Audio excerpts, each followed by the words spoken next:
कितने किसानों के बच्चे हैं, और आप पाएंगे कि बहुत कम नौजवानों को नौकरी मिल पाती है। ये गांव के बच्चे निकलते हैं, अगर ड्राइवर बनना हो तो ड्राइवर बन जाओगे, गार्ड बनना हो तो गार्ड बन जाओगे। और अग्निवीरों के लिए भी यही भाजपा के लोग कह रहे थे कि चिंता मत करो, 4 साल बाद सिक्योरिटी गार्ड की तुम्हें हम वर्दी पहना देंगे। क्या ऐसी नौकरी तुम्हें पसंद है? नौकरी में कोई खराबी नहीं है, कोई काम छोटा बड़ा नहीं होता, सब काम बराबर होते हैं। हम श्रमिक का सम्मान करना जानते हैं, लेकिन आपके अंदर जो विशेषताएं हैं, जो मेहनत करने की क्षमता है, उसे पूरी संभावनाओं का सागर आपके सामने खुला होना चाहिए। यह नहीं होना चाहिए कि गांव के बच्चे यहीं तक पहुंच पाएंगे। इसलिए मेरा तीसरा संकल्प है, और उसके लिए मैं कोशिश करूंगा, मसौदा तैयार करूंगा आप सबके विचार विमर्श और सहयोग से, कि देश में इक्वल अपॉर्चुनिटी कमीशन का गठन होना चाहिए, सामाजिक बराबरी का आयोग का गठन होना चाहिए, जो देखे प्राइवेट सेक्टर में नौकरियां भी गांव देहात के बच्चों को मिलें। और इसलिए मैं कह रहा हूं कि ये मुद्दा महत्वपूर्ण है। हाल में जो सर्वोच्च न्यायालय ने डिसीजन लिया है, ईडब्ल्यूएस कोटा के संदर्भ में जो डिसीजन लिया है, अब 50% का कोई कोटा पे कोई कैप नहीं रह गया।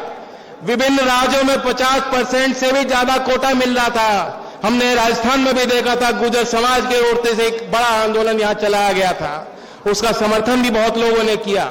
लेकिन वही बताया गया कि 50% कोटा का कैप है।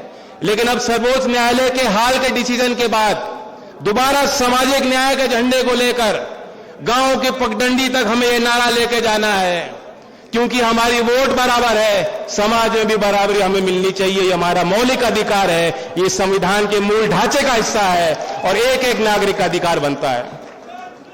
मैं अपनी ये बात कहकर, मेरी मंशा कोई लंबी चौड़े भाषण देने की नहीं थी, मुझे सभा का अध्यक्ष बनाया गया, जबकि मैं मानता हूं कि जो भी नेतागण आज आए हैं वो मुझसे लगाव मानते हैं इसलिए नहीं आए, वो आपसे लगाव मानते हैं, और वो चौधरी चरण सिंह जी के प्रति उनके मन में श्रद्धा भाव है, इसलिए वो खींचे चले आए हैं। मैं उन सबको धन्यवाद देता हूं।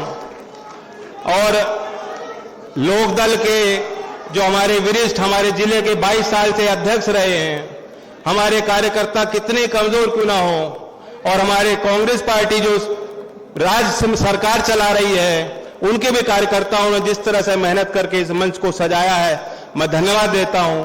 मैं ये भी आपको सूचित करना चाहता हूं कि हम किसान घाट से सुबह चल के आ रहे हैं, वहां चंद्रशेखर आजाद जी भी आए थे, मौजूद थे, और उन्होंने किसी कारणवश यहां नहीं आ पाए। उन्होंने आपको मैसेज संदेश दिया कि उनकी कमी आप महसूस मत कीजिएगा। हमारे सामाजिक न्याय और किसान गरीब की लड़ाई में वो कदम से कदम मिलाकर आपका साथ देंगे, ये उनकी बात मैं आपके बीच रखना चाहता था। और ये मैं बैठा था, मैं सुन रहा था, गिरिराज महाराज की जय बोला गया।